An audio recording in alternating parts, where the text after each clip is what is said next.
आज का दिन समाजवादी पार्टी ने तय किया था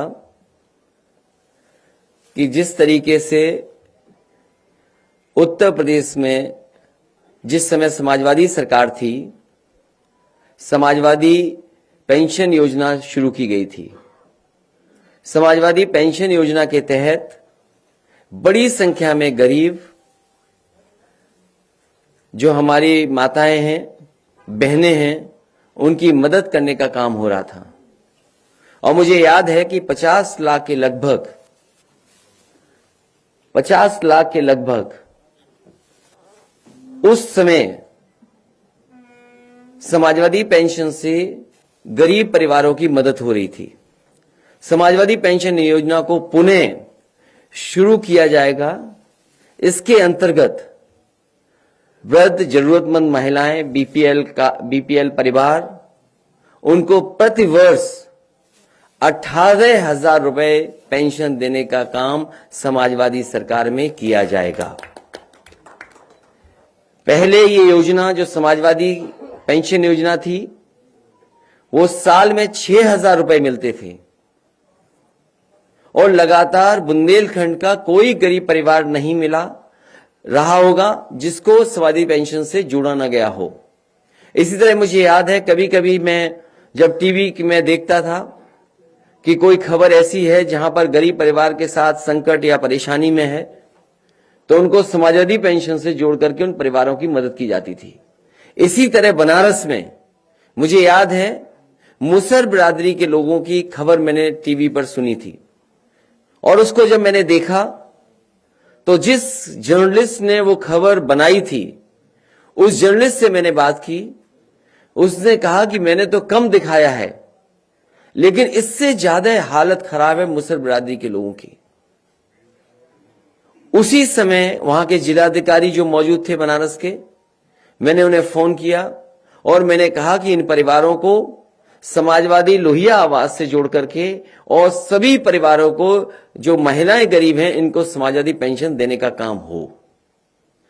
उसी समय जिलाधिकारी ने उन परिवारों को समाजवादी पेंशन से जोड़ने का काम किया।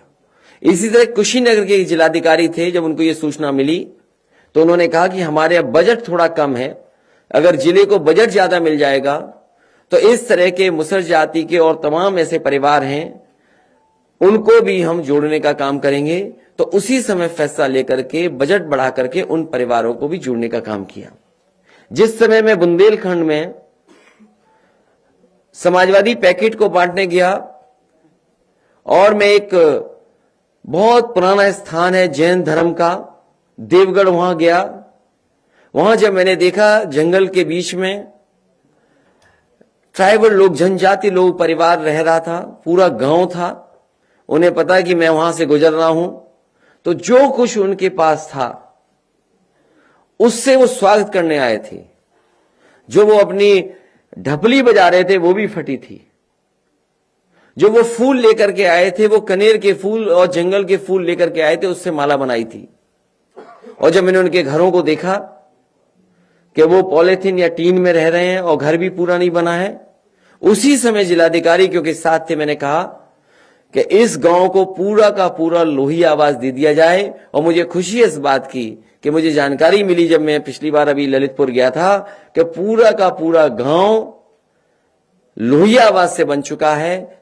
सभी को उस समय उस योजना से जोड़ा गया और साथ ही साथ समाजवादी पेंशन देने का भी काम हुआ था। इसी तरह लखनऊ में पीजीआई के पास सपेरे रहते थे और उन सपेरों को जगह ले ली गई थी आवास विकास के माध्यम से। उन सपेरे परिवारों की कोई मदद नहीं हो रही थी। समाजवादी सरकार बनी थी, लोहिया आवास के साथ साथ उन्हें समाजवादी पेंशन से भी जोड़ने का काम होना शुरू हो गया था।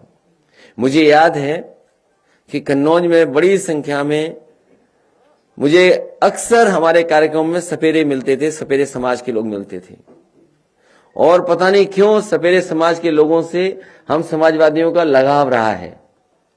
वो हो सकता है इसलिए भी कि जो हमारी पहचान थी, अगर हम किताबें पढ़ें, पुरानी पढ़ें, तो जो राइटर्स थे जो भारत आए, उन्होंने जहां जहां भारत को किस रूप में लिखा, उन्होंने ये भी कहा कि भारत स्नेक चार्मर्स की देश है। तो उसी समय फैसला लिया था कि एक्सप्रेसवे के किनारे एक स्नेक चार्मर्स विलेज बनाया जाएगा। उस समय जमीन चिन्हित हो गई थी, जमीन नहीं ले पाए थे, लेकिन समाजवादी पेंशन दे दी गई थी उन परिवारों को, लोही आवाज भी दिया गया था। लेकिन पुणे जब सरकार बनेगी तो एक्सप्रेसवे के किनारे स्नेक चार्मर्स विलेज बनेगा। साथ ही साथ ऐसे परिवार जो ऐसे गरीब, जिनकी जातियों के नाम पे ही गरीबी दिखाई देती है, जात के आधार पे ही बहुत गरीब है, उन परिवारों को 100% समाजवादी पेंशन से जोड़ने का काम समाजवादी सरकार में होगा। एक बार फिर मैं प्रेस के लोगों का धन्यवाद देता हूं और दोबारा कहता हूं कि समाजवादी पेंशन योजना शुरू होगी। इस बार 6,000 साल नहीं मिलेगा, इस बार 18,000 रुपए साल मिलेगा। और मैं अपने ऑपरेटरों से कहूंगा कि अगर पुराना एड उन्हें मिल गया हो, क्योंकि प्रेस में उस एड से शुरू करना चाहता था, वो एड जरूर चलाएं और उसके बाद प्रेस साल के 6,000 और महीने के 500। ये सिर्फ रुपए नहीं है, किसी मजबूर बेसहारा के घर में इन्हीं से रोटी की खुशबू है आई, और कभी यही बन जाते हैं दवाई।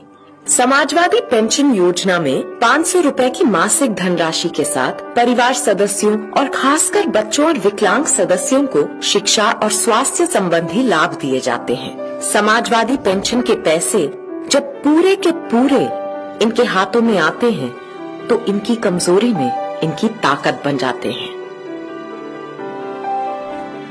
कुछ लोग कहते हैं इतने रुपए में आजकल क्या होता है, ये तो उनसे पूछिए जिनके पास इतना भी नहीं होता है। नहीं है भाई, 500 रुपया घर है, हालत बिगड़ी है, जहाँ से बहुत मदद है। माना आज के हिसाब से ये कुछ कम है, लेकिन किसी ने इतना भी सोचा और कर भी दिखाया। ये क्या कम है? समाजवादी पेंशन योजना गरीब परिवारों में महिला मुखिया के नाम ई पेमेंट के माध्यम से सीधे उनके बैंक खाते में जारी की जाती है। बस ये सिलसिला हमेशा यूं ही चलता रहे, बढ़ता रहे, गरीब और बेसहारा का कोई सहारा बनता रहे।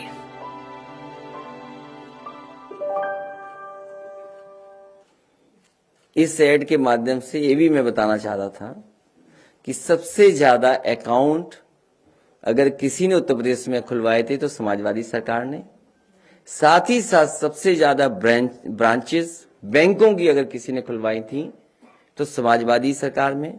और सबसे पहले सबसे ज्यादा डीबीटी सिस्टम से अकाउंट में सीधा पैसा पहुंचाने का काम भी समाजवादी सरकार में हुआ है। लेकिन झूठों से कैसे मुकाबला करें, ये सबसे बड़ा सवाल है।